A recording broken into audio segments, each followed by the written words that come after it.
Welcome everyone to our fourth and final session of Jewish short stories. This series is highlighting Yiddish writers from the great period of Renaissance of Jewish literature. That would be the late 1800s and the early, first half of the 20th century.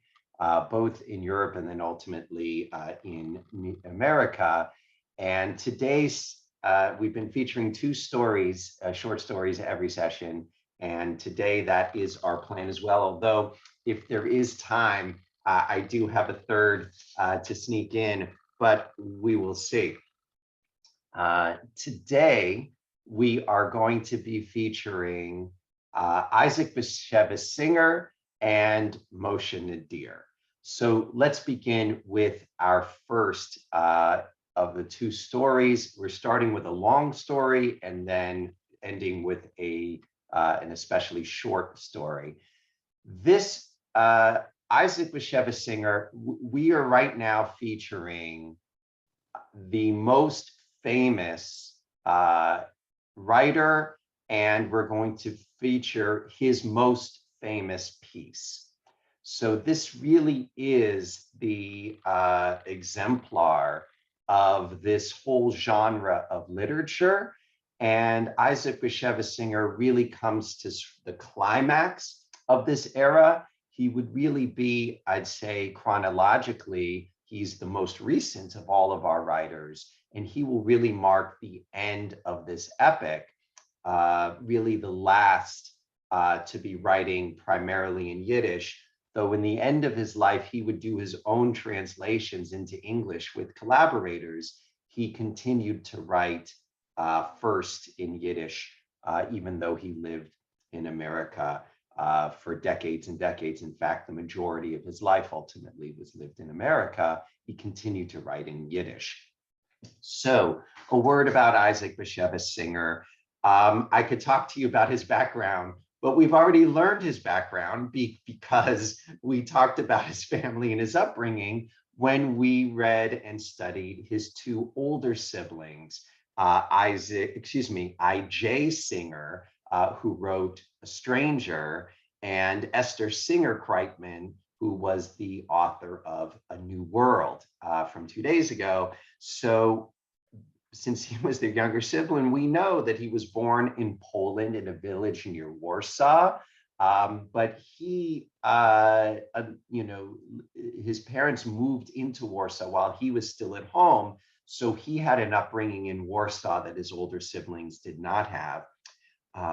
And he came to America, welcomed by his older brother, who was extraordinarily popular and successful as a writer in New York City, and he brought him to come and write for the Forward, and effectively saved his life by bringing him to America in the 1930s. Of all of the writers, of all of the Yiddish writers, Isaac Bashevis Singer is far and away the most famous throughout the world, popular among Jews and Gentiles. He was a crossover hit. He was popular still among Jews who called him simply Bashevis, but he was popular the world over, received numerous prizes in America, literary prizes, culminating the Nobel Prize in Literature in 1978. We are about to read Gimpel the Fool. It is his most famous and enduring of all of his short stories. It continues to be taught in university settings of literature. There continue to be symposia on the meaning of this story, on the meaning of Gimpel, and who is both anti-hero and hero. And it's interesting. I like this story. It's not my favorite of the 8, but it is probably the most important, and we can't have a session without including it, so that because so much has been built around it, other writers writing about this story that it's so foundational, every Jew should know it. So with that, we are going to turn to Judy Fleischer. Judy Fleischer is one of our most active temple leaders in a number of capacities. She is also an actress and reader and performer, and we are calling on her and her talents today to be our reader for Gimpel the Fool by Isaac Bashevis Singer. Please go ahead and unmute. Good morning, everyone. Please forgive my Southern accent. I'm going to try to read this with my speech therapy background and sound not too Southern. Gimpel the Fool. I am Gimpel the Fool.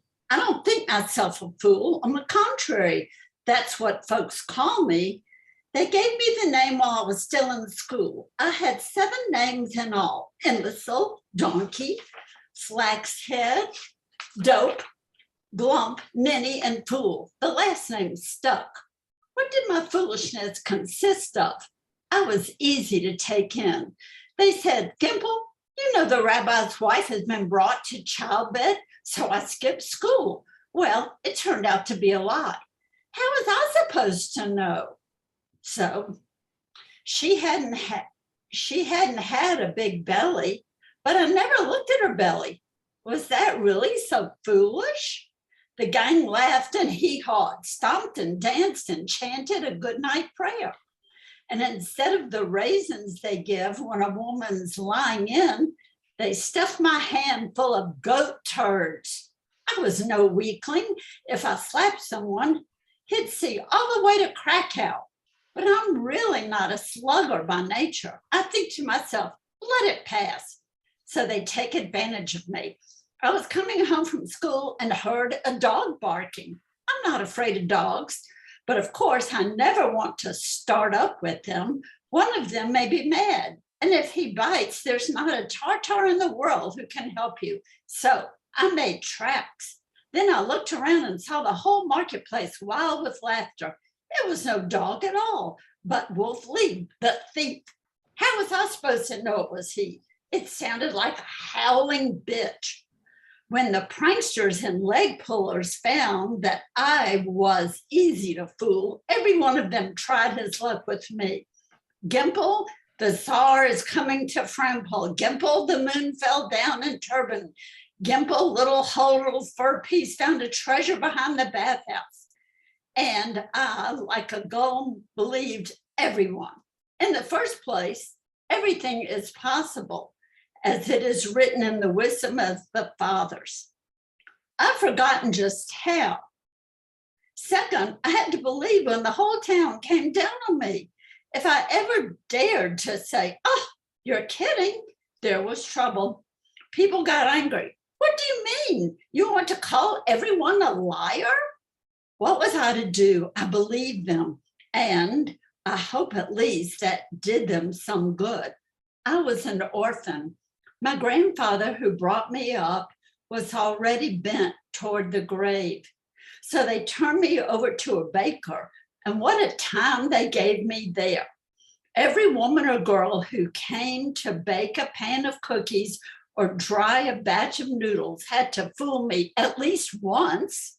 Gimpel, there's a fair in heaven. Gimpel, the rabbi gave birth to a calf in the 7th month. Gimpel, a cow flew over the roof and laid brass eggs. A student from the yeshiva came once to buy a roll, and he said, you, Gimpel, while you stand there scraping with your baker's shovel, the Messiah has come. The dead have arisen. What do you mean? I said. I heard no one blowing the ram's horn. He said, are you deaf? And all began to cry. We heard it. We heard it.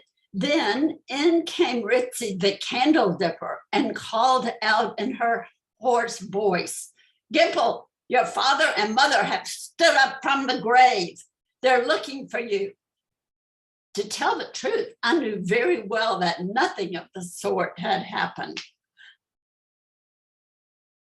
But all the same, as folks were talking, I threw on my wool vest and went out. Maybe something had happened. What did I stand to lose by looking? Well, what a cat music went up. And then I took a vow to believe nothing more. But that was no go either.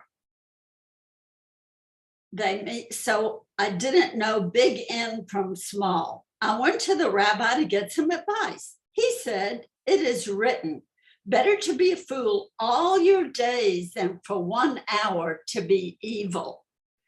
You are not a fool. There are fools. For he who causes his neighbor to feel shame loses paradise himself. Nevertheless, the rabbi's daughter took me in. As I left the rabbinical court, she said, have you kissed the wall yet? I said, no, what for?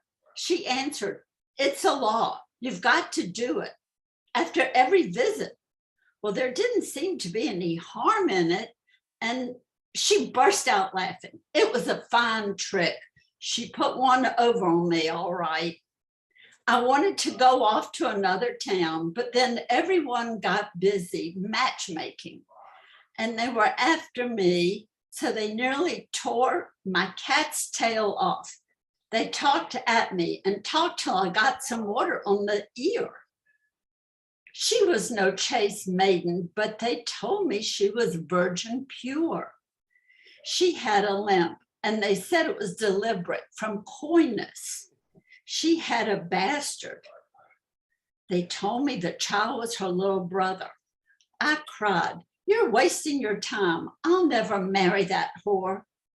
But they said indignantly, what a way to talk. Aren't you ashamed of yourself? We can take you to the rabbi and have you fined for giving her a bad name. I saw then that I wouldn't escape them so easily. And I thought, they're set on making me their butt. But when you married, the husband's the master. And if that's all right with her, and it's agreeable to me too. Besides, you can't pass through life unscathed, not expect to. I went to her clay house, which was built on the sand, and the whole gang, hollering and chorusing, came after me. They acted like bear baiters. When we came to the well, they stopped all the same. They were afraid to start anything with Elka. Her mouth would open as if it were on a hinge, and she had a fierce tongue. I entered the house. Lines were strung from wall to wall, and clothes were drying. Barefoot, she stood by the tub doing the wash. She was dressed in a worn, hand-me-down gown of plush. She had her hair up in braids and pinned across her head. It took my breath away, almost the reek of it all. Evidently, she knew who I was. She took a look at me and said, look who's here. He's come, the drip. Grab a seat. I told her all. I denied nothing. Tell me the truth, I said. Are you really a virgin? And is that mischievous Yeshil actually your little brother? Don't be deceitful with me, for I'm an orphan. I'm an orphan myself, she answered. And whoever tries to twist you up may the end of his nose take a twist. But don't let them think they can take advantage of me. I want a dowry of 50 guilders and let them take up a collection besides. Otherwise, they can kiss my you-know-what. She was very plain spoken. I said, it's the bride and not the groom who gives a dowry. Then she said, don't bargain with me. Either a flat yes or a flat no. Go back where you come from.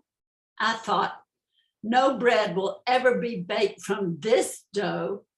But ours is not a poor town. They consented to everything and proceeded with the wedding. So it happened that there was a dysentery epidemic at the time. The ceremony was held at the cemetery gates near the little corpse washing hut. The fellows got drunk. While the marriage contract was being drawn up, I heard the most pious high rabbi ask, is the bride a widow or a divorced woman? And the sexton's wife answered for her, both a widow and divorced. It was a black moment for me, but what was I to do? Run away from under the marriage canopy? There was singing and dancing, and old Granny danced opposite me, hugging a braided white collar. The master of revels made a God's mercy in memory of the bride's parents. The schoolboys threw burrs on Tisha B'Av fast day. There were a lot of gifts after the sermon, a noodle board, a kneading trough, a bucket, brooms, ladles, household articles galore. Then I took a look and saw two strapping young men carrying a crib. What do we need this for? I asked. So they said, don't rack your brains about it. It's all right. It'll come in handy. I realized I was going to be rooked. Take it another way, though. What did I stand to lose? I reflected. I'll see what comes of it. A whole town can't go altogether crazy. At night, I came where my wife lay, but she wouldn't let me in. Say, look here, is this what they married us for? I said. And she said, my monthly has come. But yesterday they took you to the ritual bath, and that's afterward. Isn't it supposed to be? Today isn't yesterday, she said, and yesterday's not today. You can't beat it if you don't like it. In short, I waited. Not 4 months later, she was in childbed. The townsfolk hid their laughter with their knuckles. But what could I do? She suffered intolerable pains and clawed at the walls. Gimpel, she cried, I'm going, forgive me. The house filled with women. There were boiling pans of water. The screams rose to the welkin. The thing to do was go to the house of prayer to repeat psalms, and that is what I did. The townsfolk liked that all right. I stood in a corner saying poems and prayers. They shook their heads at me. Pray, pray, they told me. Prayer never made any woman pregnant. One of the congregation put a straw in my mouth and said, hey, for the cows. There was something to that too, by God. She gave birth to a boy. Friday at the synagogue, the sexton stood up before the ark, pounded on the reading table and announced, the wealthy Reb Gimpel invites the congregation to a feast in honor of the birth of a son. The whole house of prayer rang with laughter. My face was flaming, but there was nothing I could do. After all, I was the one responsible for the circumcision honors and rituals. Half the town came running. You couldn't wedge another soul in. Women brought peppered chickpeas, and there was a keg of beer from the tavern. I ate and drank as much as anyone, and they all congratulated me.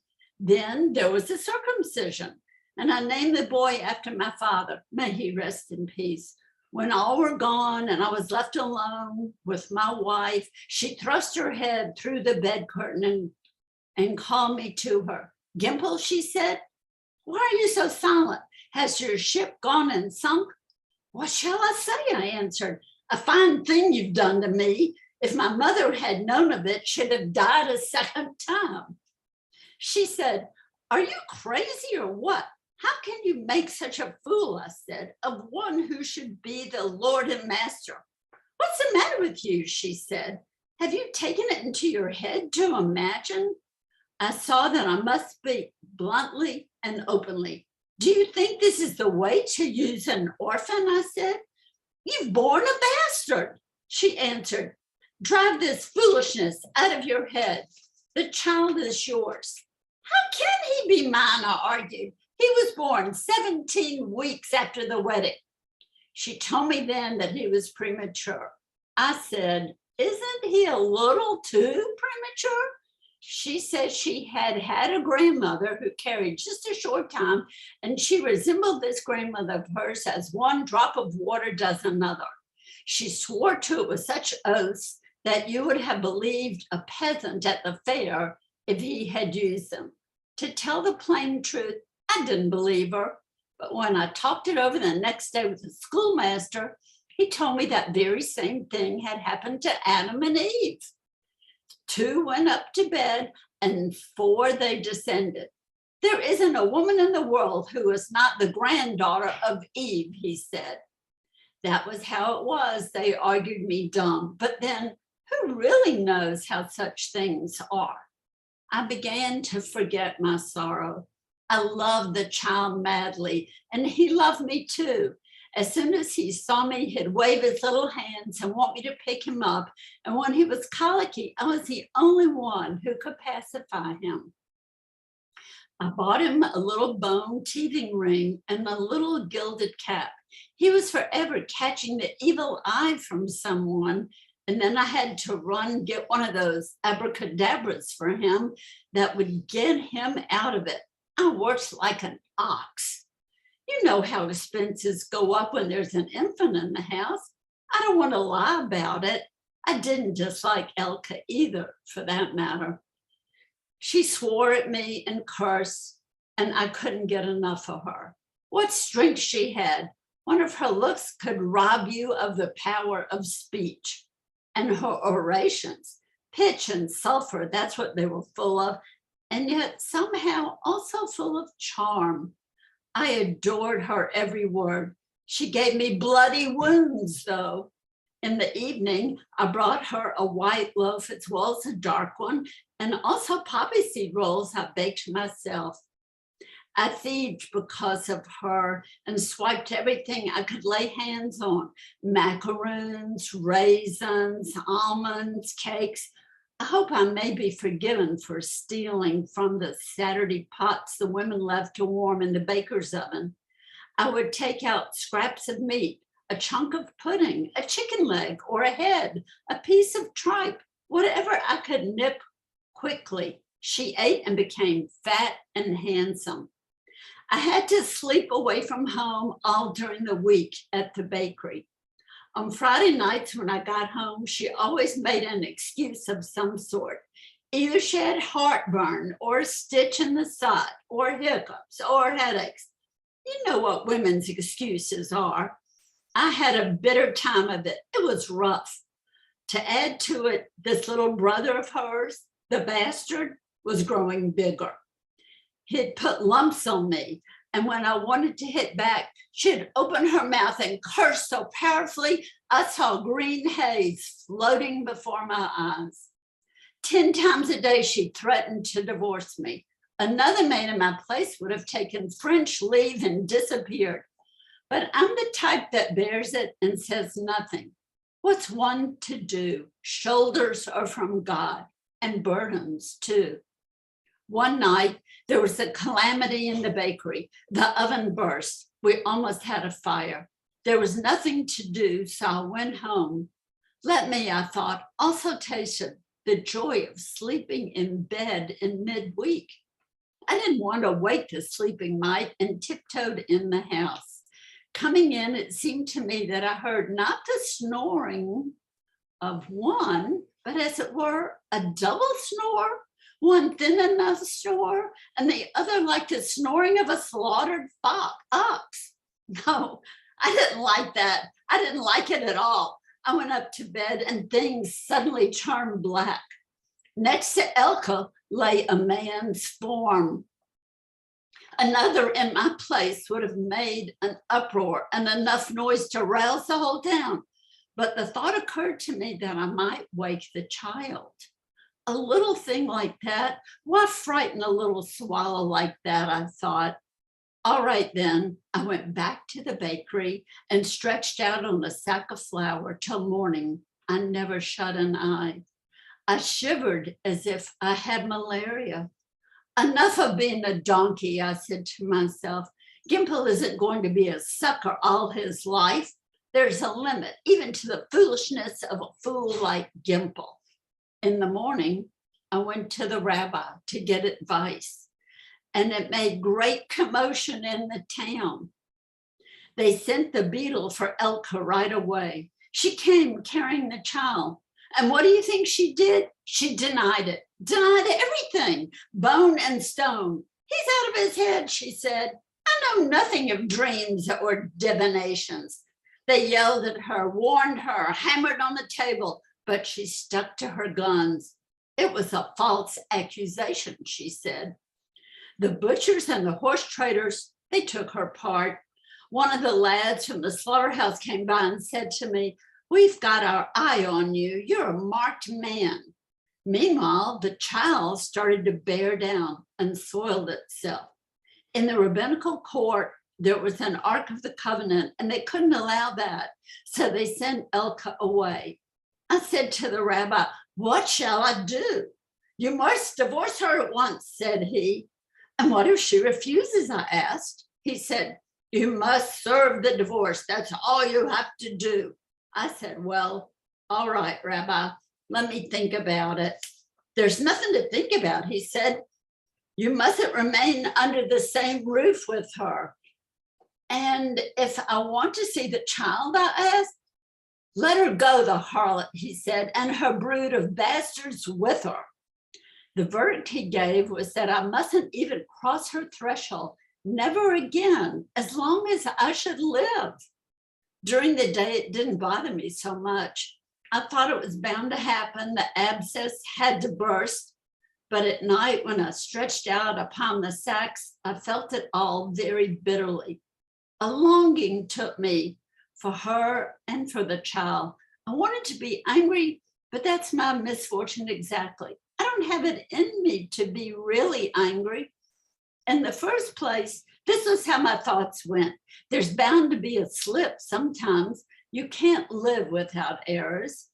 Probably that lad who was with her led her on and gave her presents and whatnot. And women are often long on hair and short on sense. So he got around her. And then, since she denies it, so maybe I was only seeing things. Hallucinations do happen. You see a figure or a mannequin or something, and then you come up closer, it's nothing.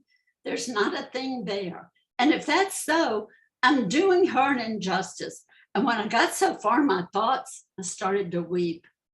I sobbed so that I wet the flour where I lay. In the morning, I went to the rabbi and told him that I had made a mistake. The rabbi wrote on with his quill, and he said that if he would have to reconsider the whole case. Until he had finished, I wasn't to go near my wife, but I might send her bread and money by messenger. 9 months passed before all the rabbis could come to an agreement. Letters went back and forth. I hadn't realized that there could be so much erudition about a matter like this. Meanwhile, Elka gave birth to still another child, a girl this time. On the Sabbath, I went to the synagogue and invoked a blessing on her. They called me up to the Torah, and I named the child for my mother-in-law. May she rest in peace. The louts and loud mouths of the town who came into the bakery gave me a going over. All Frampol refreshed its spirits because of my trouble and grief. However, I resolved that I would always believe what I was told. What's the good of not believing? Today it's your wife you don't believe. Tomorrow it's God himself you won't take stock in. By an apprentice who was her neighbor, I sent her a daily corn or wheat loaf or a piece of pastry, rolls or bagels. And when I got a chance, a slab of pudding, a slice of honey cake or wedding strudel, whatever came my way. The apprentice was a good-hearted lad, and more than once he added something on his own. He had formerly annoyed me a lot, plucking my nose and digging me in the ribs. But when he started to be a visitor to my house, he became kind and friendly. Hey, you Gimpel, he said to me, you have a very decent little wife and 2 fine kids. You don't deserve them. But the things people say about her, I said, well, they have long tongues, he said, and nothing to do with them but babble. Ignore it as you ignore the cold of last winter. One day, the rabbi sent for me and said, "Are you certain, Gimpel, that you were wrong about your wife?" I said, "I'm certain." "Why, but look here, you yourself saw it. It must have been a shadow," I said. "The shadow of what?" "Just one of the beams, I think." "You can go home then. You owe thanks to the Yanova rabbi. He found an obscure reference in Maimonides that favored you." I seized the rabbi's hand and kissed it. I wanted to run home immediately. It's no small thing to be separated for so long from a wife and child. Then I reflected, I better go back to work now and go home in the evening. I said nothing to anyone, although as far as my heart was concerned, it was like one of the holy days. The women teased and twittered me as they did every day, but my thought was, go on with your loose talk. The truth is out, like the oil upon water. Maimonides said it right, and therefore it is right.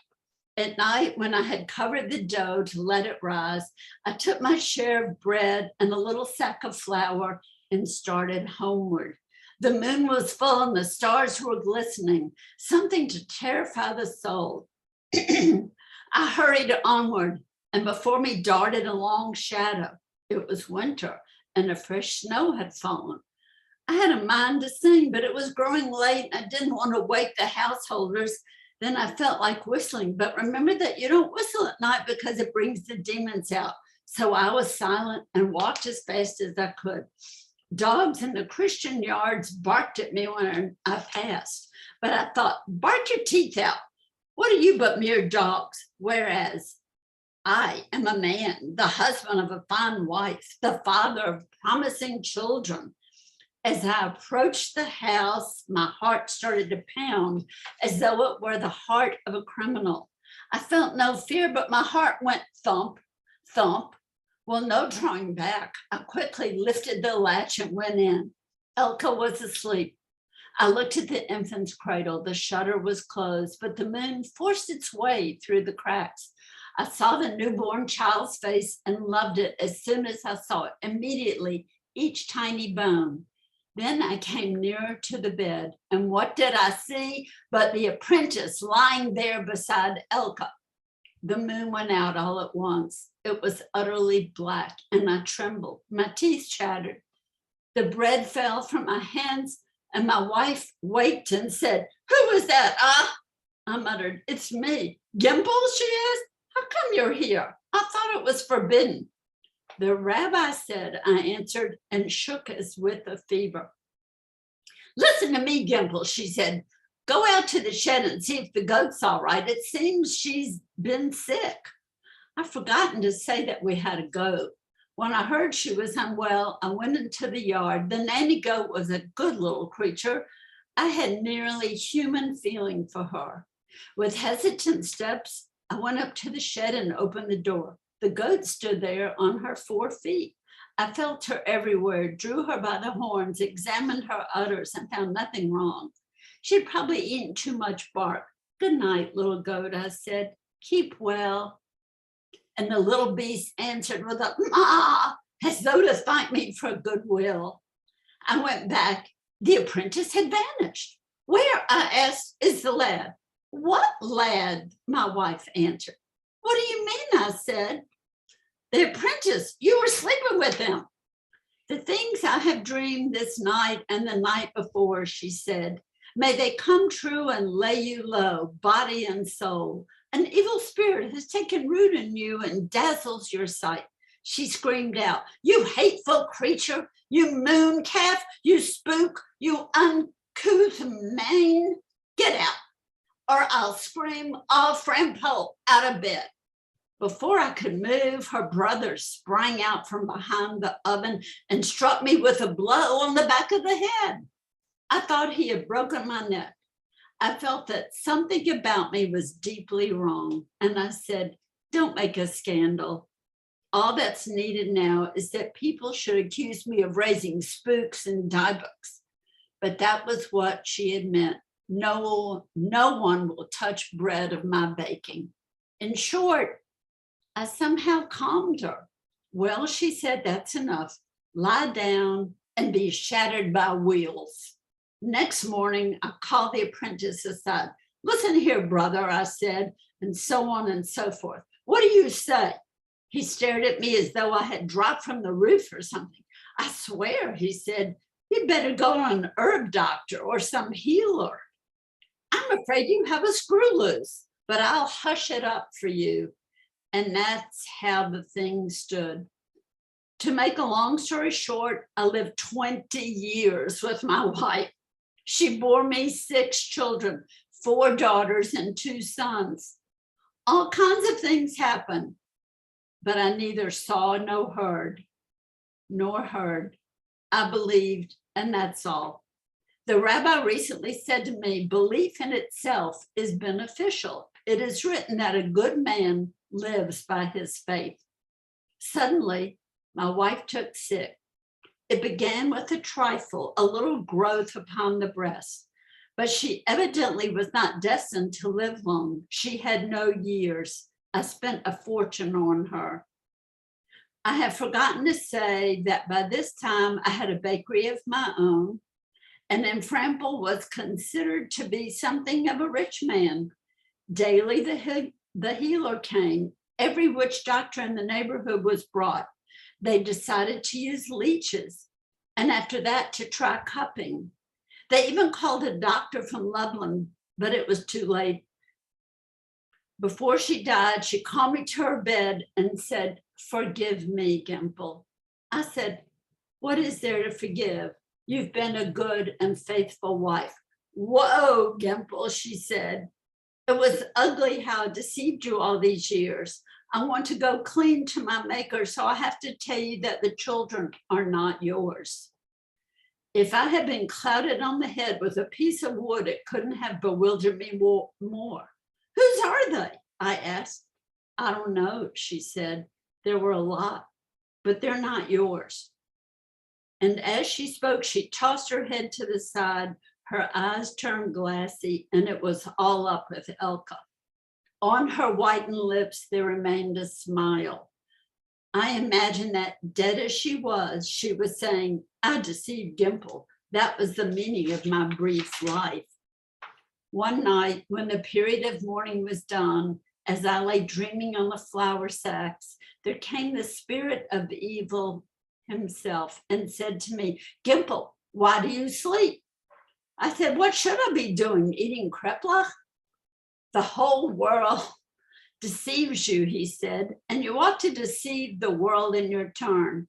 How can I deceive all the world? I asked him. He answered, you might accumulate a bucket of urine every day and at night, pour it into the dough. Let the sages of Frample eat filth. What about judgment in the world to come? I said. There's no world to come, he said. They've sold you a bill of goods and talked you into believing you carried a cat in your belly. What nonsense. Well, then, I said, is there a God? He answered, there's no God either. What? I said, is there then? A thick mire. He stood before my eyes with a goatish beard and horns, long toothed, and with a tail. Hearing such words, I wanted to snatch him by the tail, but I tumbled from the flour sacks and nearly broke a rib. Then it happened that I had to answer the call of nature. In passing, I saw the risen dough, which seemed to say to me, do it. In brief, I let myself be persuaded. At dawn, the apprentice came. We kneaded the bread, scattered caraway seeds on it, and let it bake. Then the apprentice went away, and I was left sitting in the little trench by the oven on a pile of rags. Well, Gimpel, I thought you'd revenge yourself on them for all the shame they put on you. Outside, the frost glittered, but it was warm beside the oven. The flames heated my face. I bent my head and fell into a doze. I saw in a dream at once Elka in her shroud. She called to me, what have you done, Gimpel? I said to her, it's all your fault, and started to cry. You fool, she said, you fool. because I was false, is everything else false too? I never deceived anyone but myself. I'm paying for it all, Gimpel. They spare you nothing here. I looked at her face. It was black. I was startled and waked, remained sitting dumb. I sensed that everything hung in the balance. A false step now and I'd lose eternal life. But God gave me his help. I seized the long shovel and took out the loaves, carried them into the yard, and started to dig a hole in the frozen earth. My apprentice came back as I was doing it. "What are you doing, boss?" he said, and grew pale as a corpse. "I know what I'm doing," I said, and I buried it all before his very eyes. Then I went home, took my hoard from its hiding place, and divided it among the children. "I saw your mother tonight," I said. "She's turning black, poor thing." They were all so astounded they couldn't speak a word. "Be well," I said, "and forget that such a one as Gimpel ever existed." I put on my short coat, a pair of boots, took the bag that held my prayer shawl in one hand, my stick in the other, kissed the mezuzah. When people saw me in the street, they were greatly surprised. "Where are you going?" they said. I answered, "Into the world." And so I departed from Frampol. I wandered over the land, and good people did not neglect me. After many years, I became old and white. I heard a great deal, many lies and falsehoods, but the longer I lived, the more I understood there were really no lies. Whatever doesn't really happen is dreamed at night. It happens to one if it doesn't happen to another. Tomorrow, if not today, or a century hence, if not next year. What difference can it make? Often I heard tales of which I said, "Now this is a thing that cannot happen." But before a year had elapsed, I heard that it had actually come to pass somewhere. Going from place to place, eating at strange tables, it often happens that I spin yarns, improbable things that could never have happened, about devils, magicians, windmills, and the like. The children run after me, calling, "Grandfather, tell us a story." Sometimes they ask for particular stories, and I try to please them. A fat young boy once said to me, "Grandfather, it's the same story you told us before." The little rogue, he was right. So it is with dreams too. It is many years since I left Frampol, but as soon as I shut my eyes, I'm there again. And whom do you think I see? Elka. She is standing by the wash tub as at our first encounter, but her face is shining and her eyes are as radiant as the eyes of a saint. And she speaks outlandish words to me, strange things. When I wake, I have forgotten it all. But while the dream lasts, I am comforted. She answers all my queries, and what comes out is that all is right. I weep and implore, "Let me be with you." And she consoles me and tells me to be patient. The time is nearer than it is far. Sometimes she strokes and kisses me and weeps upon my face. When I awaken, I feel her lips and taste the salt of her tears. No doubt the world is entirely an imaginary world, but it is only once removed from the true world. At the door of the hovel where I lie, there stands the plank on which the dead are taken away. The grave digger Jew has his spade ready. The grave waits, and the worms are hungry. The shrouds are prepared. I carry them in my beggar's sack. Another schnorrer is waiting to inherit my bed of straw. When the time comes, I will go joyfully. Whatever may be there, it will be real. Without complications, without ridicule, without deception. God be praised. There even Gimpel cannot be deceived.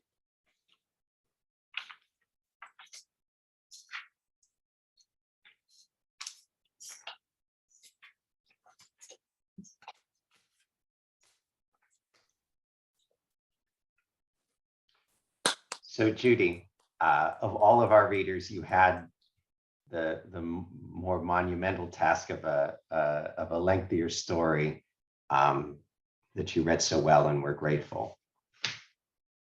Okay, I'll start with my first confession. It's been over a decade since I've read this. I like it better now than I remember. I don't know why. It's like, did it change? Or I changed, or appreciated or saw new things in it than before. So Isaac Bashevis Singer's Gimpel the Fool.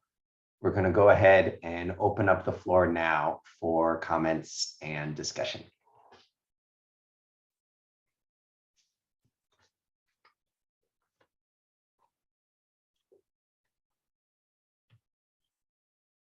I guess I'll start since no one else is saying anything. When I read this last night and I read about putting the urine in the bread dough, and then later him having second thoughts, him burying it, I teared up. It felt so moving to me, and I was glad that he had that in the story.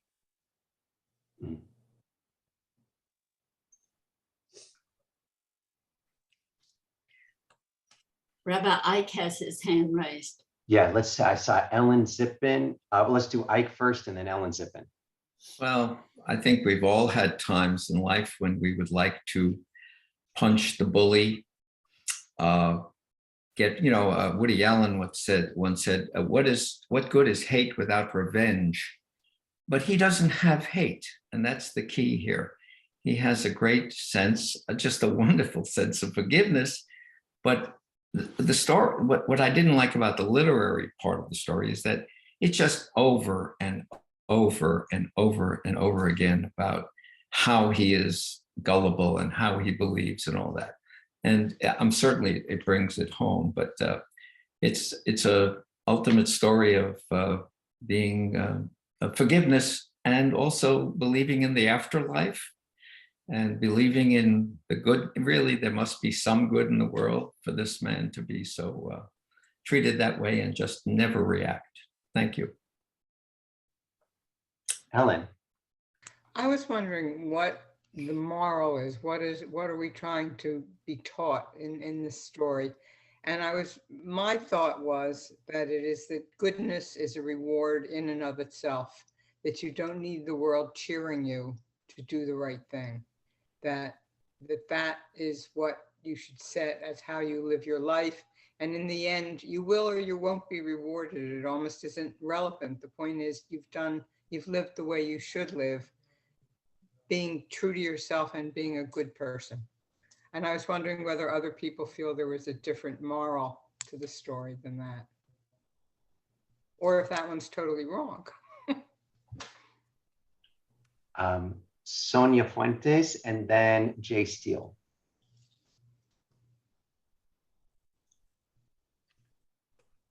Well, Sonia, you need to unmute.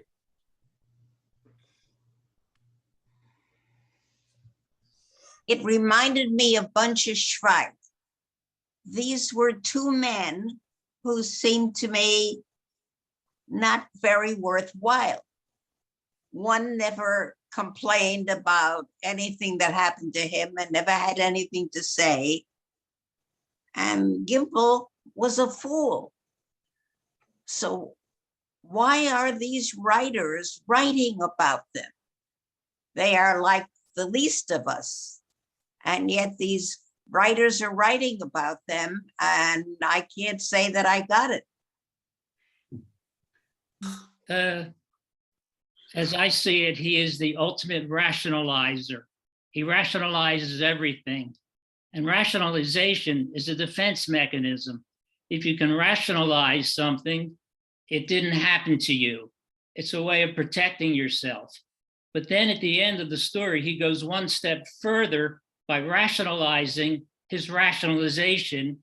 He says, well, if it happened somewhere in the world, then it really happened. So I just think this is about how he defended himself against all the ills and problems of society. Thank you. Cindy and then Adrian. I always like the first person narrative. And this story is just told from Gimpel's point of view. It's kind of, but it's only his view. It's kind of an unreliable narration, but the fact that he's telling it and the way he's telling it, and it shows that he's not a fool. He knows darn well what he's doing. And as far as the theme, I think Gimpel always had faith in his fellow man, in the people that he dealt with. And I think he was afraid of what would happen to you in the other world if you were deceitful or, like the rest of the people in the town acted towards him. He didn't want to, he did it consciously that he let things go. So I don't think he was a fool. Adrian Hutt and then Mary Meyerson. Thank you. Right from the start, from the title, excuse me, of the story, Gimpel the Fool. So we, the readers, are invited to believe in a certain mindset. The parameters are set up that the author and maybe the society are just describing and defining what a fool is. Gimpel the Fool, not just Gimpel, and the reader decides for themselves if Gimpel is a fool or not. So we're kind of brought into this judgment, if you will, and he buys into it as well. And as Cindy said, we don't get any other viewpoint, except at the end we do get his wife who wants to come clean. And he buy into the fact that he's a fool? I'm not sure that he does.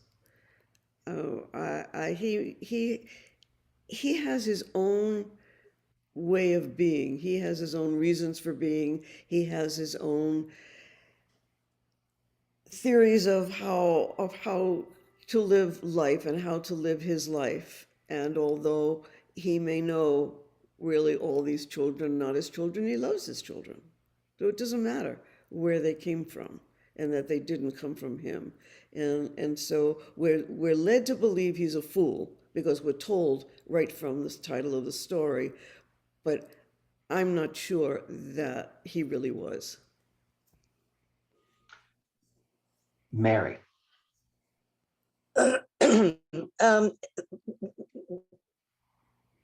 Correct. He believes things that are not so, but in the end, he's happy. He's happy with his wife, the whore. He loves her. She gets fatter and more beloved all the time. And every time he sees one of her bastards, he loves them and their little bones a little more. Toward the end of the story, it says, and it's a quote, "All kinds of things happened, but I neither saw nor heard. I believed, and that's all. The rabbi recently said to me, belief in itself is beneficial. It is written that a good man lives by his faith." And I just wondered if the story wasn't a parable for belief in God. A good man lives by his faith.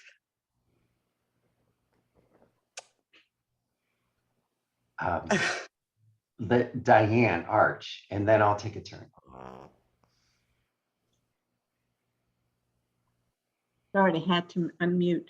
I thought that he was naive, and but he was moral, and his wife wasn't. And notice the moral person lived longer, and the immoral person had a shorter life.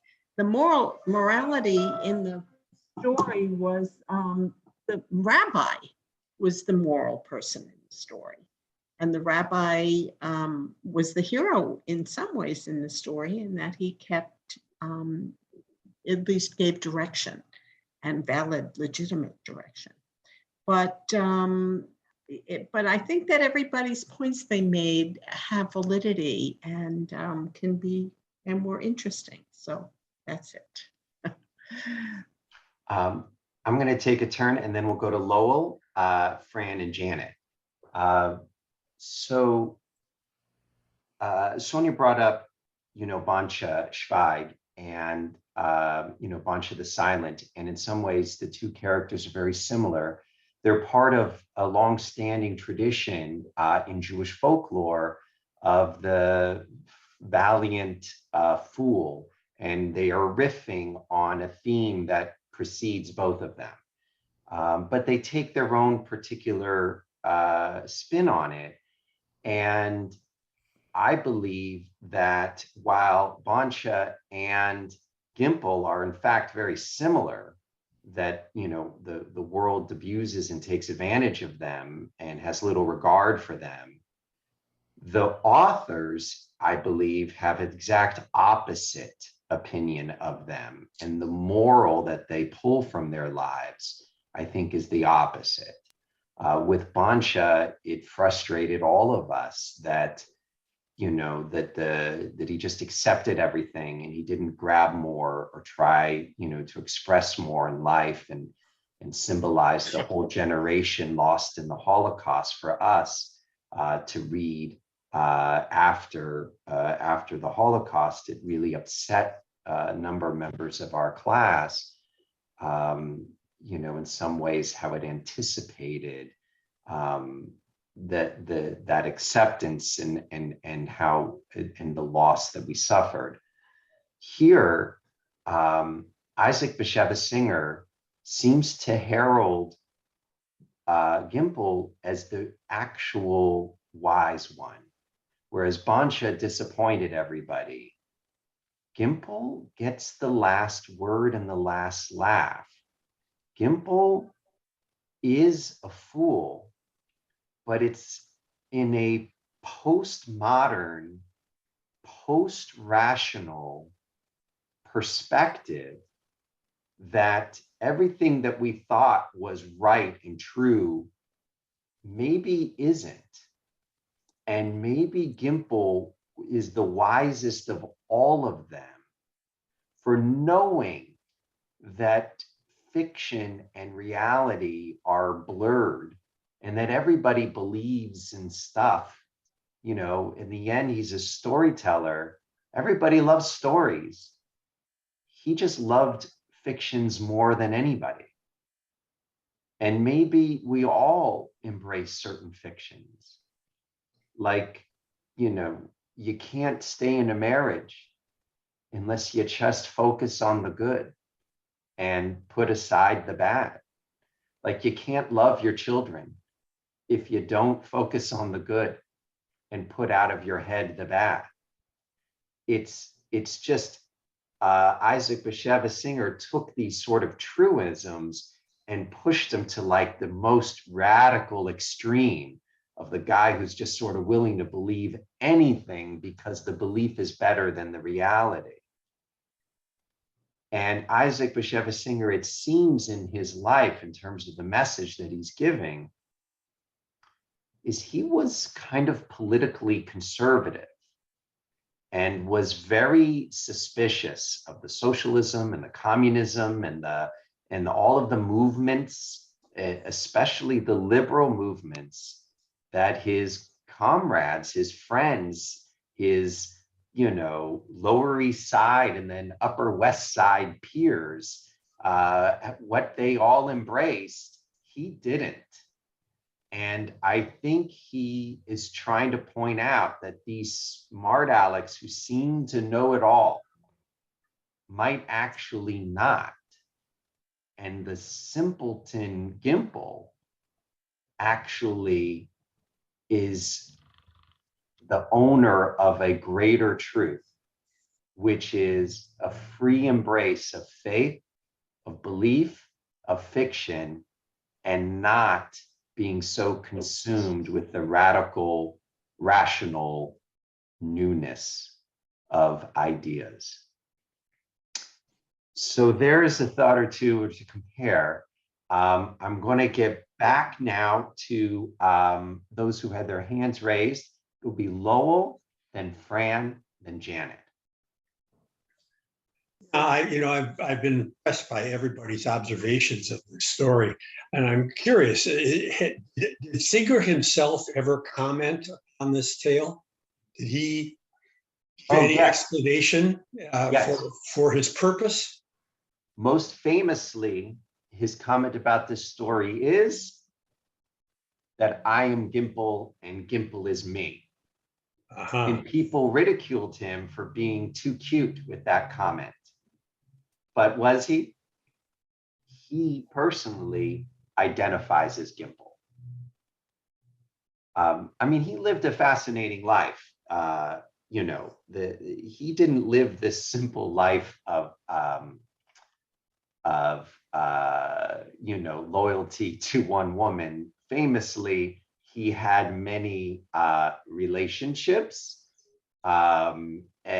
throughout his life, from before his success and especially after his success. His life didn't on paper match Gimpel's in any way. But what he was saying is that in his heart, he is Gimpel. And ultimately, Gimpel at the end becomes a wandering storyteller, which is what Isaac Bashevis Singer would become. He moves, he establishes a new life somewhere else, and he becomes a writer of fiction, much like Gimpel will as well. But basically, his take is that he felt he was Gimpel and Gimpel was him. Fran, then Janet. One more question. Is it possible that he was telling a story about everyone? When you consider what's going on in the world today and the foolish stories that are being told that people swallow, perhaps he was everyone is Gimpel. Is that a possibility?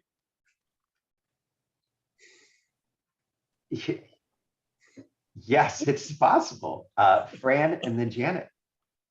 I just wanted to say if it was retitled Gimpel the Saint, the story could have been written exactly the way it was, and you would have been fine with that, because he wasn't ignorant of what was going on.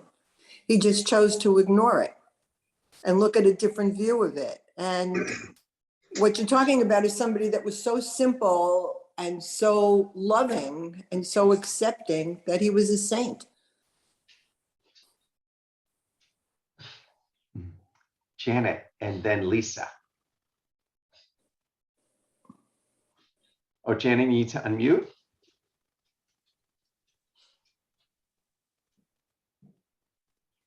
Okay, I just wanted to say a few things. Well, he pulled from many traditions. Life is a Dream, which is both Shakespeare and Calderón de la Barca, many old theories in history that life is a dream, but what's true is the afterlife. And also the Dostoevsky, the idiot, who was also extremely compassionate and good and had to deal with a very corrupt world. And I think he emphasizes that too, how cruel people can be. And I also wanted to mention a line from his Nobel Prize speech. I don't know how many of you read it, but it really is a beautiful speech. Can I read it? It's just a sentence or two. He says, the permission of the creative person, the pessimism of the creative person is not decadence, but a mighty passion for the redemption of man. While the poet entertains, he continues to search for eternal truths, for the essence of being. In his own fashion, he tries to solve the riddle of time and change, to find an answer to suffering, to reveal love in the very abyss of cruelty and injustice. Strange as these words may sound, I often play with the idea that when all the social theories collapse and wars and revolutions leave humanity in utter gloom, the poet whom Plato banned from his republic may rise up to save us all. And I think him presenting Gimpel as kind of a savior at the end, who was able to come above all the cruelty in the world and surpass it in a way. And that was his creation as a poet, as an author. Beautiful. Thank you, Janet. Adrian, and then Lisa. I better mute. someone had just mentioned if the title was Gimpel the Saint. And then I thought, what if the title was Gimpel the Fool with a question mark? We would read this story in an entirely different way, I think. So it's back to what I said before, that the title sets us up in a certain mindset. But if the title was changed, then we would be left to make our own decisions. So I don't know why he used that literary style to set it up in the title and then have us believe that Gimpel was the fool. I'm not sure what that literary style was. Yeah. Let's get our last two comments, Lisa and Cindy. This has been really interesting hearing everybody's comments because I was incredibly uncomfortable throughout this entire story. I was angry at the town and angry at his gullibility, and I wanted him to stand up and show some strength of character. I don't know that being gullible and letting everything, accepting everything that comes your way makes you a saint. It feels to me like you need to stand up and fight for yourself. I don't know. It was I found the story very, very frustrating. I like at the end when he finally left. It was like, okay, great. He finally left that stupid town and he went out to be a storyteller but that was when he made his move. But I didn't feel like up until then, I don't know why he didn't just stand up. Yes. Cindy. I just kept thinking of Forrest Gump. That line, that famous line, I might be a simple man, but I know what love is. I don't know if anybody else thought of Forrest Gump, but I was wondering if the author of Forrest Gump had read this story and took it from there. I think is very analogous with Forrest Gump. Fred, we're going to need to cut off the comments on this story, although you can put them in the chat, and I invite you to. Let me just share a last couple words on this story before we get to our final story. Lisa, your frustration is shared by everybody. I didn't want you to think that you were alone. And in fact, the reason I didn't really like this story in decades past was for the reason Ike brought up. I just found it frustrating, like, yeah, I got the point. Yeah, and then you illustrate it again. And I feel like he needed an editor. We didn't need 14 examples of his gullibility.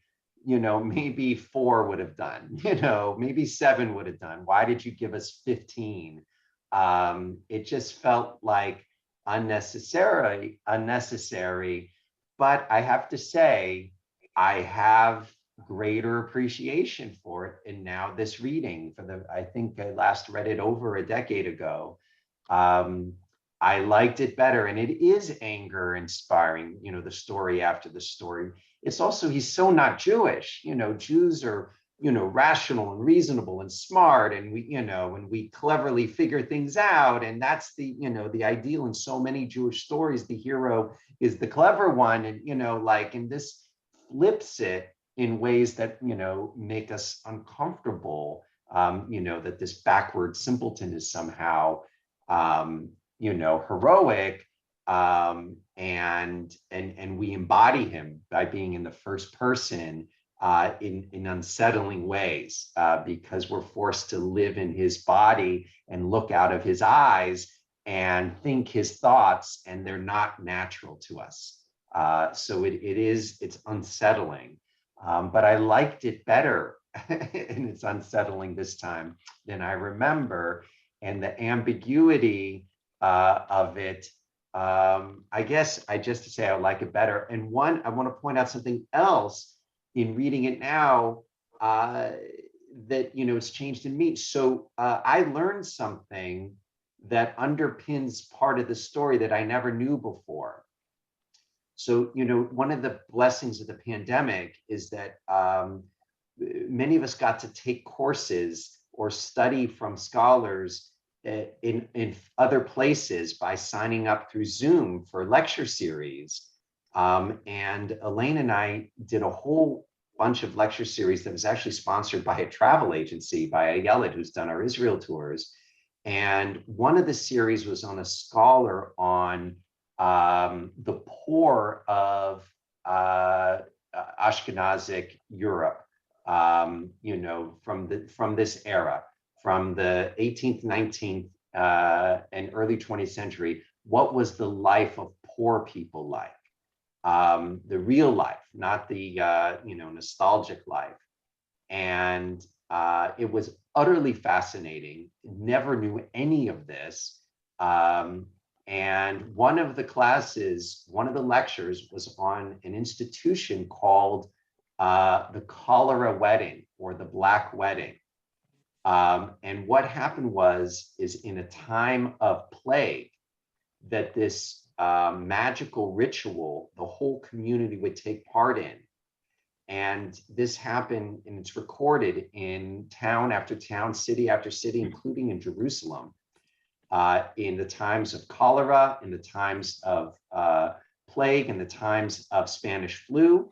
And what they would do is they would take two disabled, impoverished people who could never be married, would never be, they would be blind or disfigured or crippled. And the city would put on, or the town would put on, a wedding for them, a full-on wedding with the meal and the this and the that, and bring everyone together, with two differences. One is they did it at a cemetery, and the chuppah was black, and people would dress in black, but they would put on a gay wedding. Not a gay wedding like a homosexual wedding. They would put on a festive wedding. Oops, my phone's ringing. They would put on a festive wedding, and they do it in the cemetery, and this would help the spirits and try to ward off the evil of the plague that was killing all around them. And I don't know why this came about or why this occurred, but I never knew it before. And now you read the story, I'm like, oh, this is a cholera wedding, even refers to it, but it helps explain what's really a bizarre aspect of this story, which is the whole town sort of forcing the marriage between him and Elka. It turns out such things really happened. At the cemetery, is that right? And they would do it at the cemetery. Yep. And it was called the black wedding, or a cholera wedding, and black because the chuppah was in black and people would dress in black. And it's just this fascinating little bit of our superstitious tradition. And now I read the story, I'm like, oh, it's a black wedding. It's a cholera wedding. That's what's going on here. I didn't know that before. But anyway, we're not going to resolve this one. So why not move on to the next one, where we have yet another character who has shades of Bansha and shades of Gimpel, but it's even weirder. So let's go to our final story. It's a short one, so don't get too worried about time. This is the shortest of all of our stories.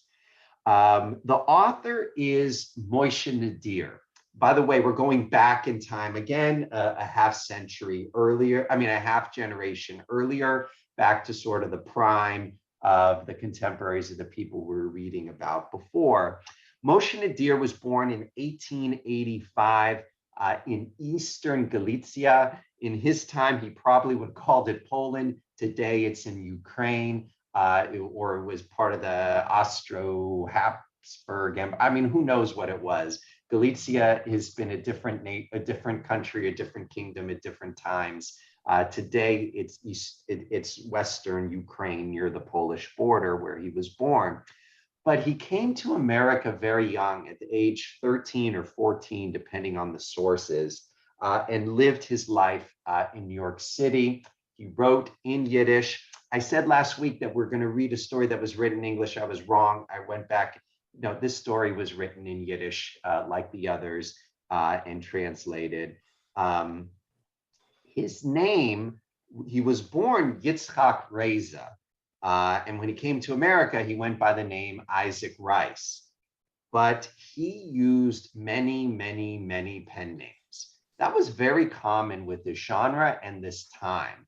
That, you know, like Isaac Bashevis Singer used several different names for different writings that he did. But Moyshe Nadir was especially known for writing under different names. But the most famous of all of his names, and the one that he would be known by, was Moyshe Nadir. Now, Moyshe Nadir is a little bit like Sholem Aleichem in that it's a name that's a little bit winky, cutesy, cutesy, but also maybe a little devious. In that Nadir and Ike or others in the group who speak Yiddish can maybe correct me if I'm wrong, but from what I've read, Nadir, it means in its plain spoken Yiddish, here you go. It's something you would say if you were serving something or giving something to someone, you would say Nadir, like, here it is, here you go. But it has a sort of a secondary perverse meaning because it can be used sarcastically to be like hand something to someone and be like, and say, meaning choke on it.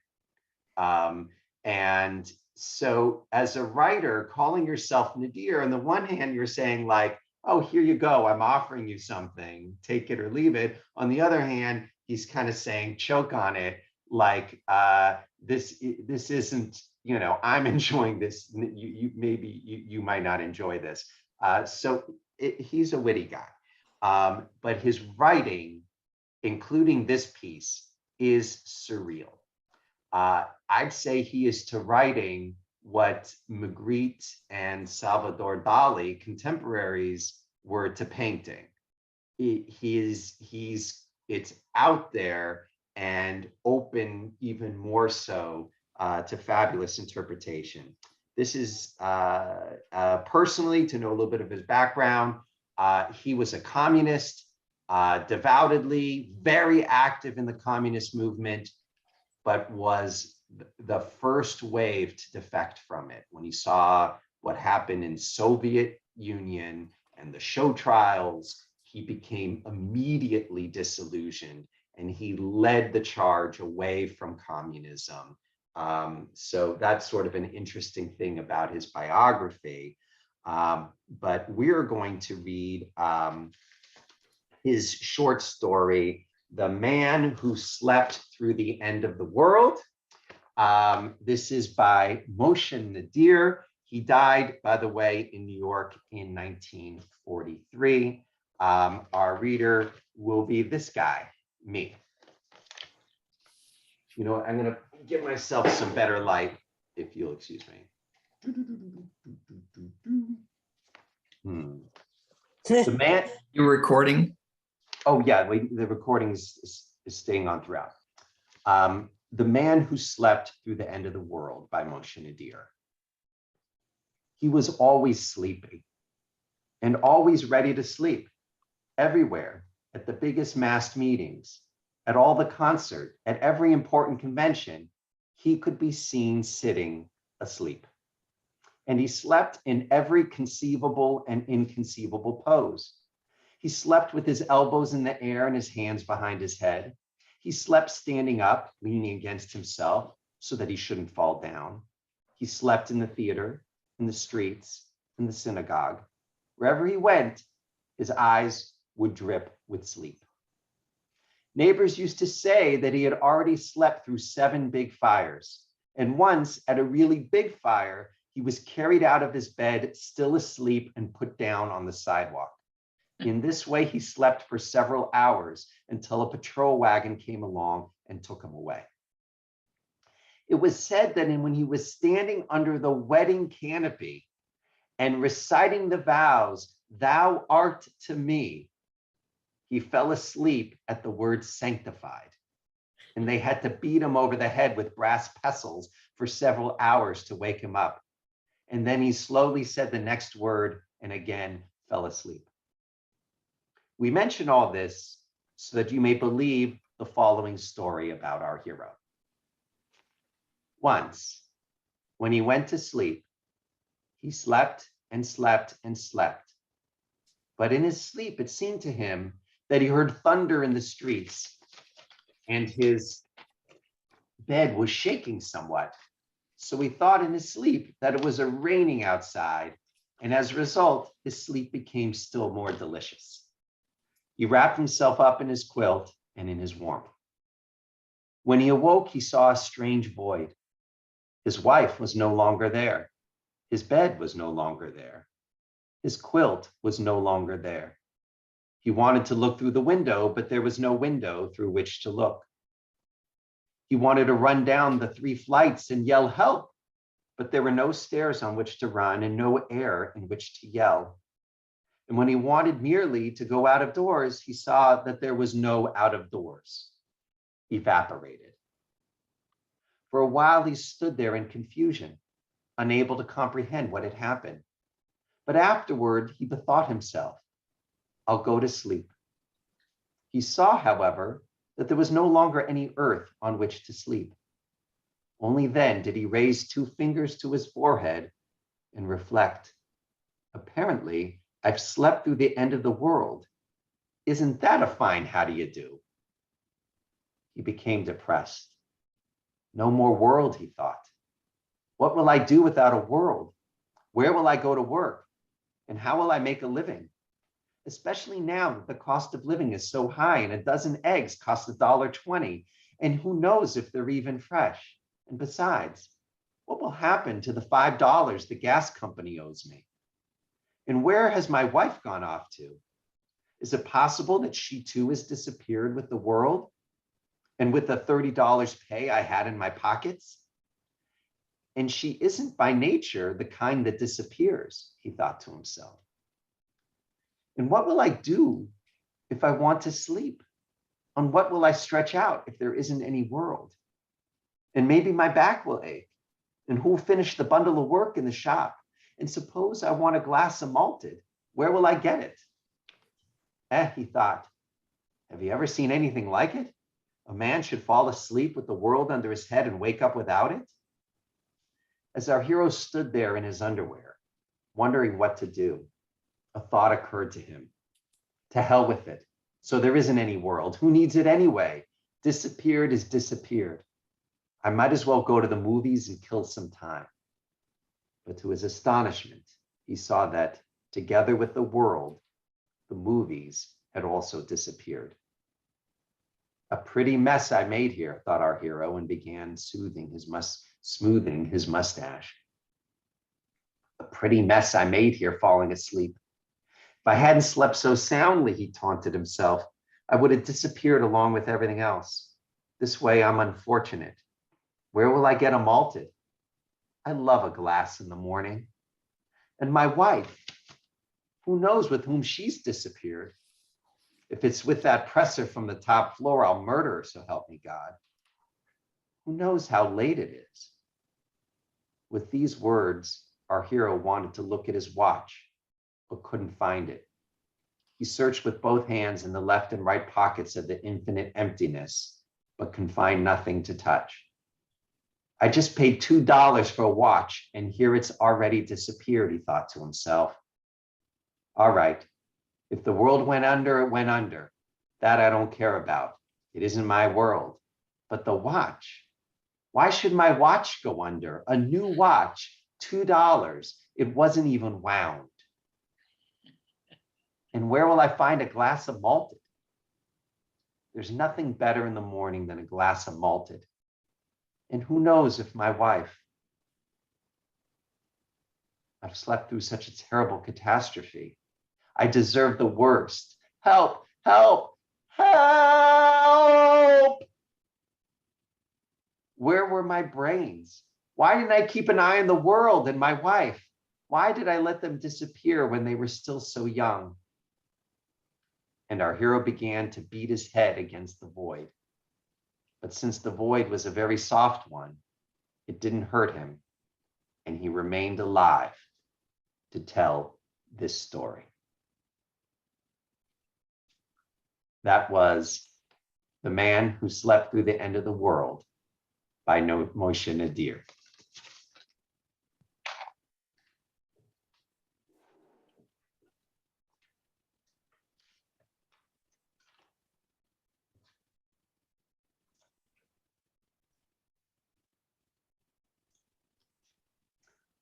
All right, let us open up the floor for questions, comments, interpretations. Ike has his hand up first. Just as a similarity, Rip Van Winkle slept for a long time and then woke up and the world was changed. This fellow wakes up and the world is gone. Just as a literary, maybe he read Rip Van Winkle, Washington Irving before he wrote this, but wow. I'll think about some more later. Thank you. Thank you. Janet Hiller. Well, to me, this was the opposite of the other story, because the other story, the theme was kind of life is a dream and you make up the stories to continue with life, but it's a dream in the sense that the true life is the afterlife when you join God. But this was almost the message, you have to live life because it's here and you have to live life and you have to enjoy your wife and you have to enjoy and do good and be part of the life as it exists, and before you lose it, before it's gone. And that's what I felt when you read that story. Just kind of and have a malted. And have them malted, right? While you can. Sonia and then Adrian. I like this story.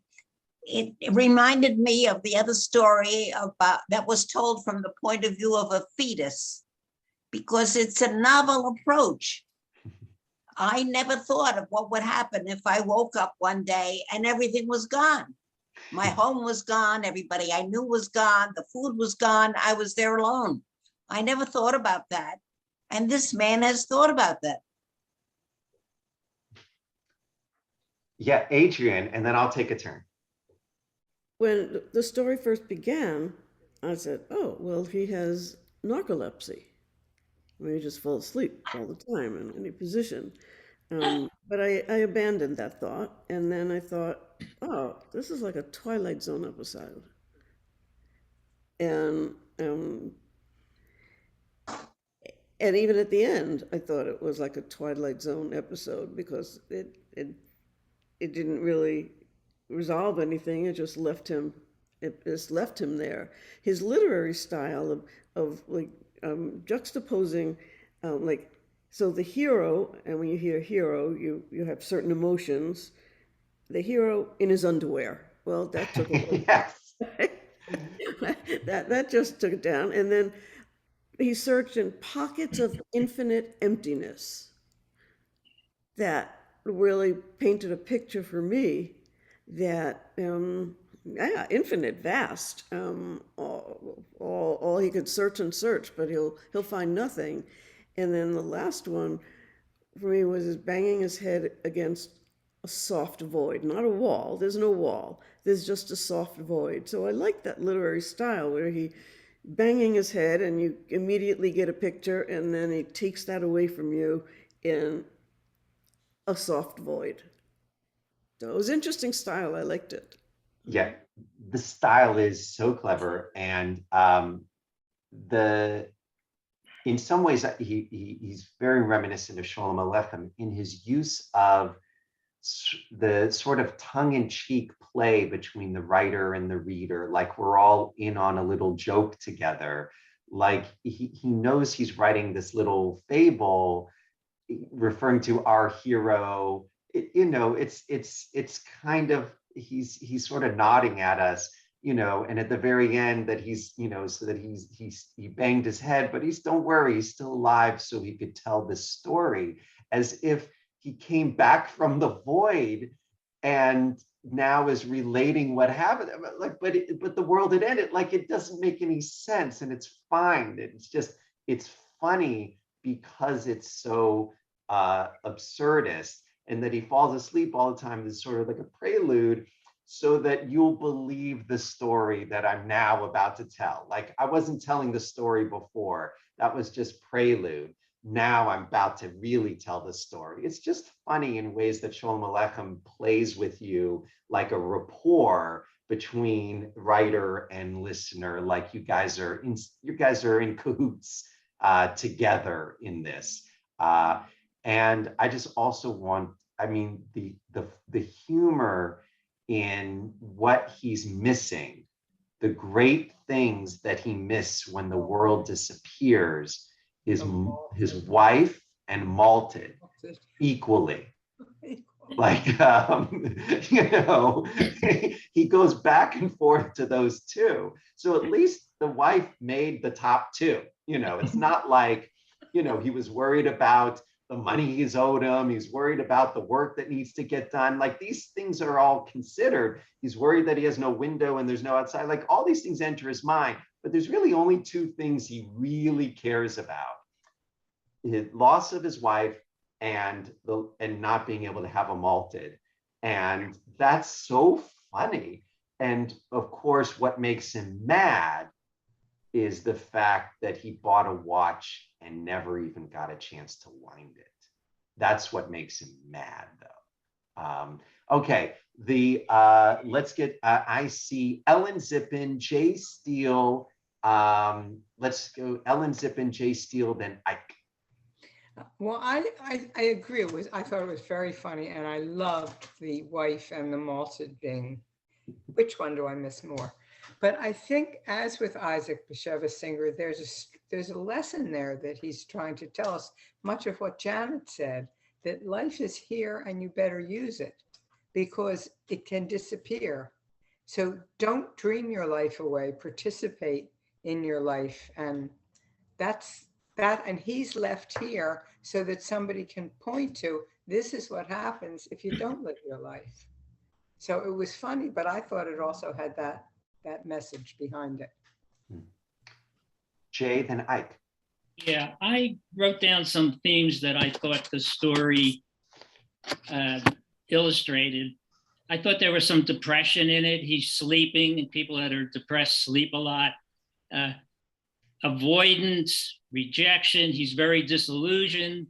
I'm just wondering if this is just not a metaphor for his feelings about communism, and that communism as a system failed, and we have a new world, but it certainly isn't like the old world.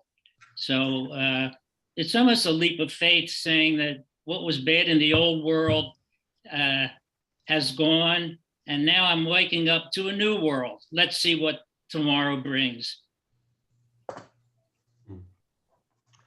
Ike. I like the expression, there's a Yiddish expression, schlag sich Kopf in Wand, hit your head against the wall, which a mother would tell someone, the child when asked, what should I do now, Mom? But here he uses a softer thing that he hits his head against. But this to me was a metaphor about people who go through life asleep, not mindful, not aware of what's going on, and then suddenly at the end of their lives they wonder, what happened? What did I really live it? Was I ever fully present, like in mindfulness practice? I thought that was well done. Thank you. Adrian, and then Lowell.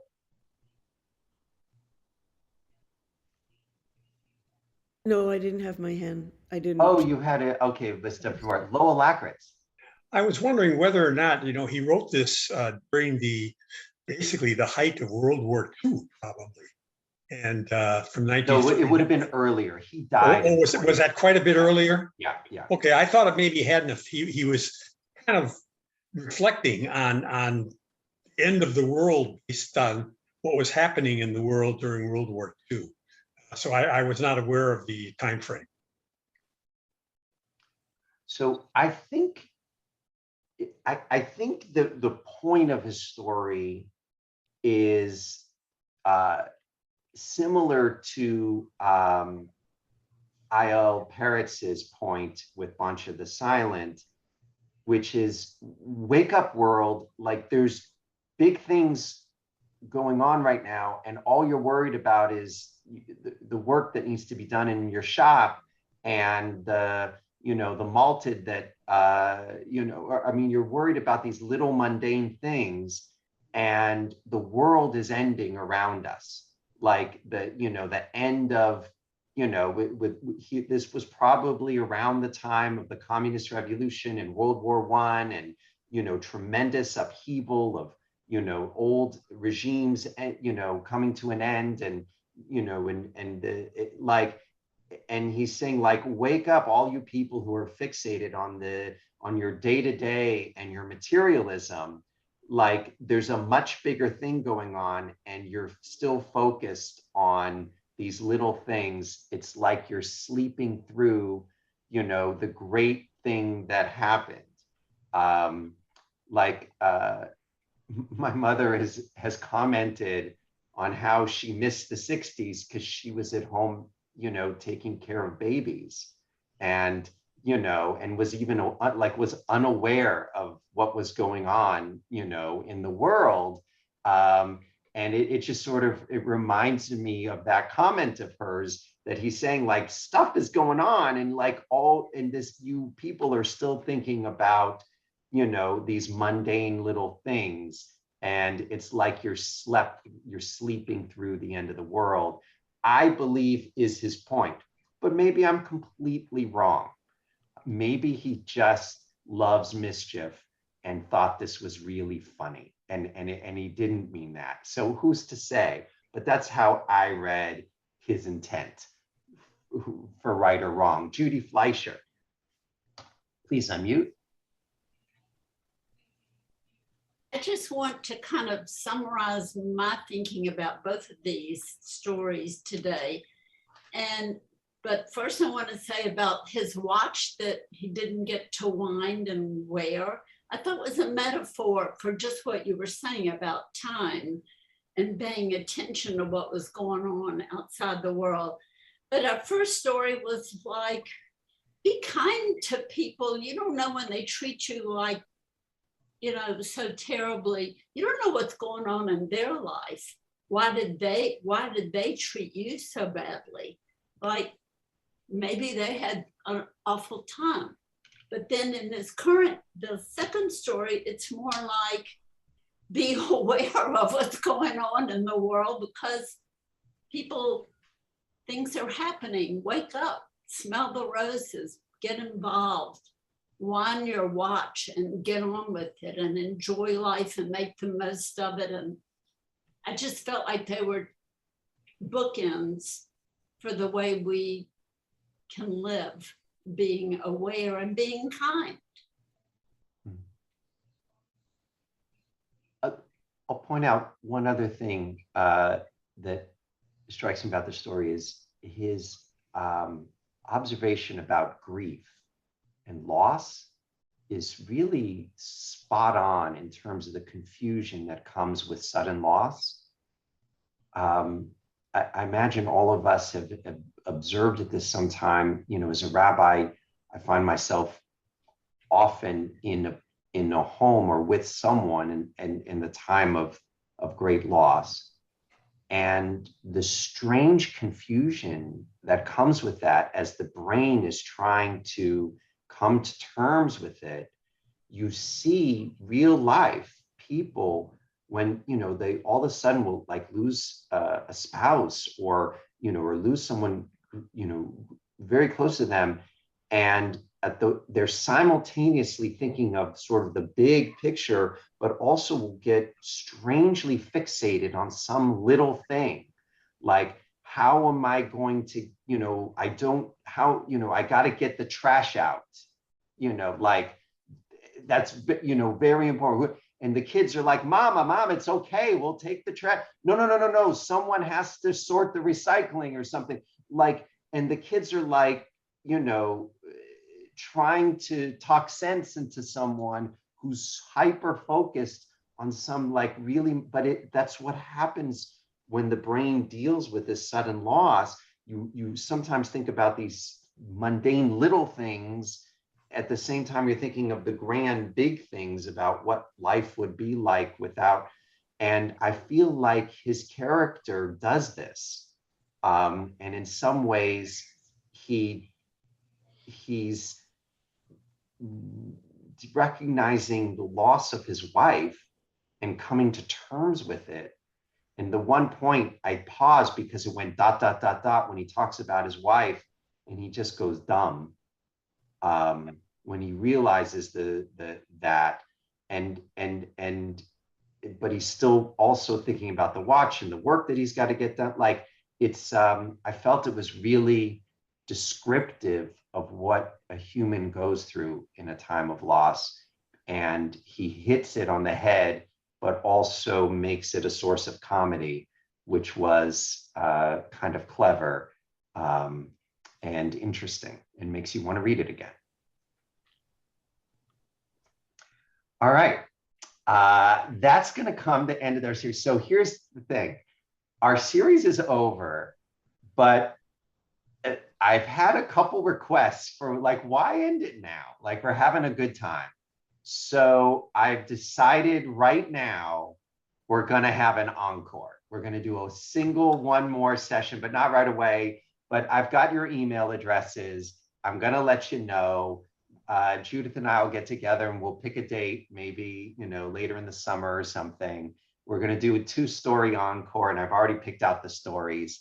So we'll have an encore later. We'll have a reunion.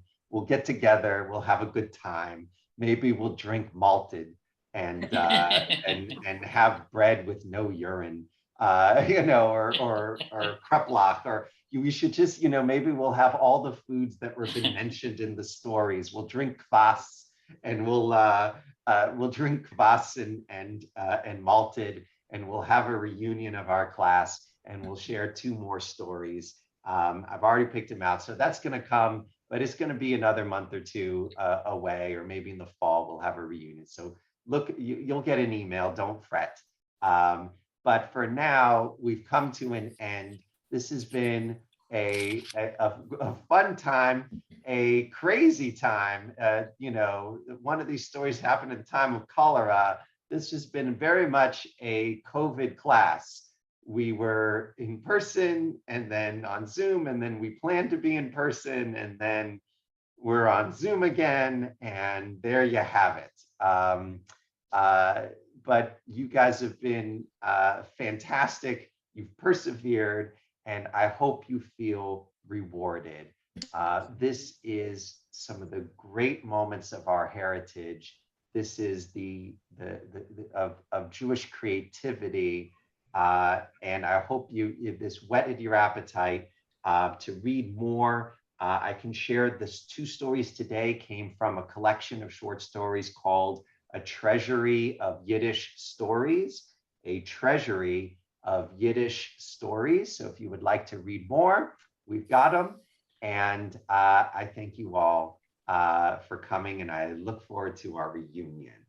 Thank you, Ellen. Rabbi. Ellen, you had the last word. Thank you. Thank you. Rabbi, is there any way to access last week? Was it recorded? Hold on a moment. This is recorded. All the recordings, you will get an email with a link to all 4 classes. They'll be on our YouTube page. But Ellen Zippin, did you want a last word to everybody? Oh, you're good? Okay. So Thank you. Thank you. Thank you very much. Stick around and chat. We've got the room till noon. You're welcome to stick around and chat. Anybody